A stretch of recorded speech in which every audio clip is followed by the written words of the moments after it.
Here now to discuss how new payments technologies are helping younger generations stimulate the economy is CEO of consulting firm Brooksville, Gregory Ng. Thanks so much for being here today, Gregory. Thanks for having me. So we heard this week Affirm and Amazon are teaming up. So yet another way this buy now, pay later technology is being rolled out, very popular among younger generations, whether it's millennials or Gen Z.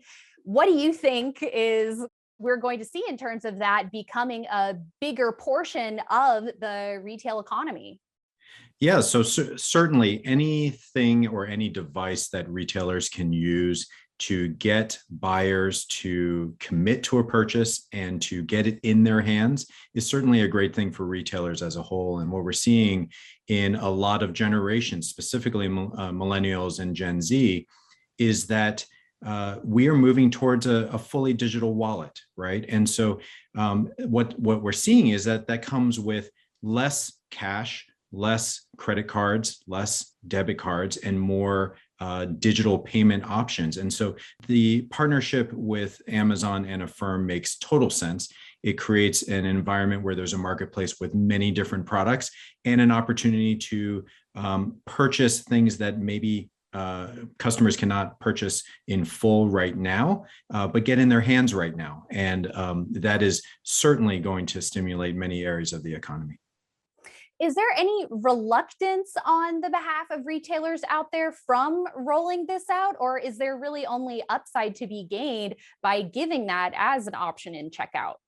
Yeah, certainly we've seen that when retailers offer many different ways to pay, that only helps. Now, understand that there are certainly technology and logistic examples, but we really believe that the reward far outweighs the risk and the effort. And here's why: because by truly understanding what customers want to pay and how they want to pay, this trickles down to some very impactful insights for retailers.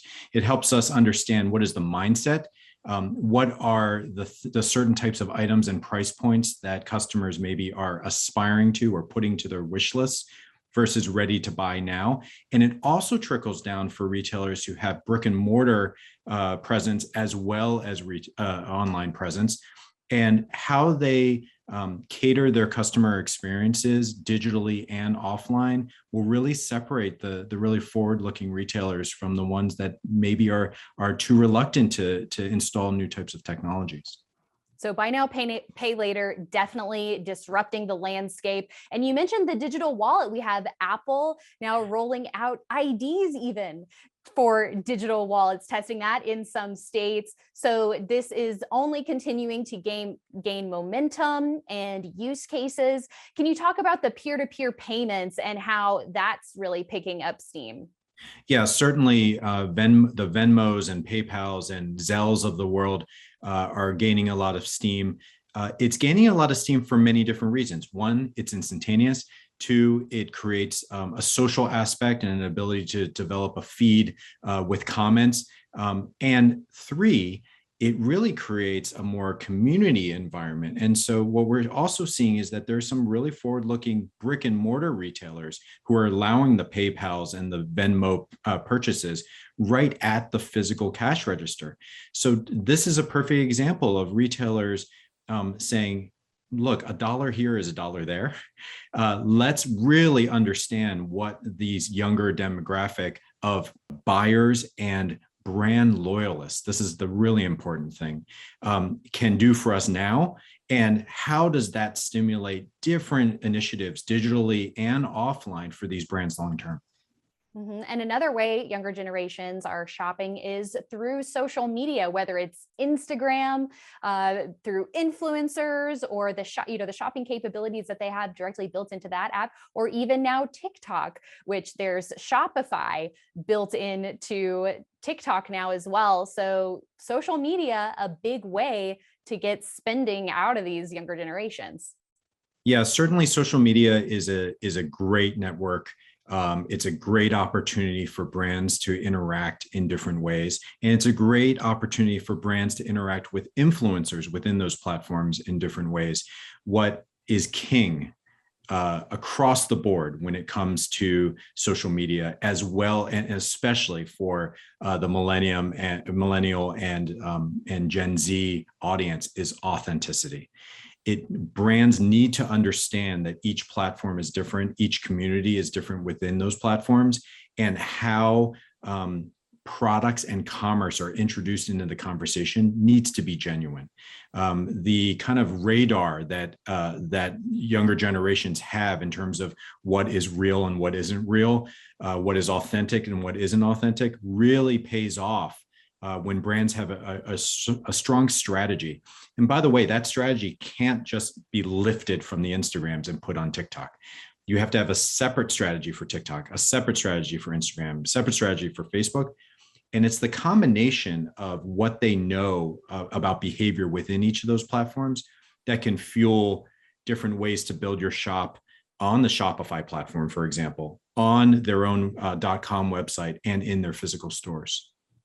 Is there anything else that organizations need to be aware of in order to better capture their target audiences, given these new technologies we discussed? Yeah, I believe that timing is also something that should not be forgotten about.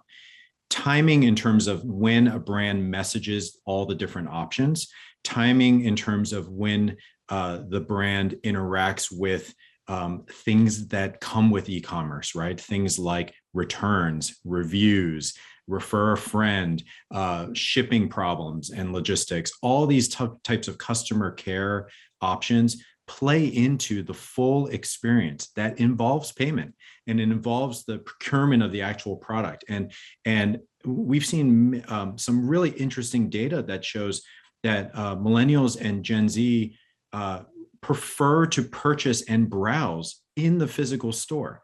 So now we have a situation where you should not put all your eggs in the e-commerce basket. Rather, you should say, let's acknowledge that each human, a human, like down to the human level, interacts with social networks, with brands online and off in many, many different ways. We believe that the only way to truly address that and stay current with this constant evolution of customer expectation is to really build a lifeblood of making data-driven decisions and to create a healthy curiosity and experimentation culture so that you can evolve long-term. So I really think that there's a huge opportunity here. The generations are actually sending many very specific signals about how they want to interact with brands, how they want to make purchases, and how they want to receive products. And those that embrace that idea and truly understand and track and almost create archaeology, right, around why. It's the why, not the what. That's really going to set really innovative retailers ahead of the curve. Well, a fascinating discussion, and we really appreciate your insights today, Gregory. Well, thanks for your time. And for more news on the trends you need to know about, make sure to head to investors.com. For Investors Business Daily, I'm Alyssa Corum.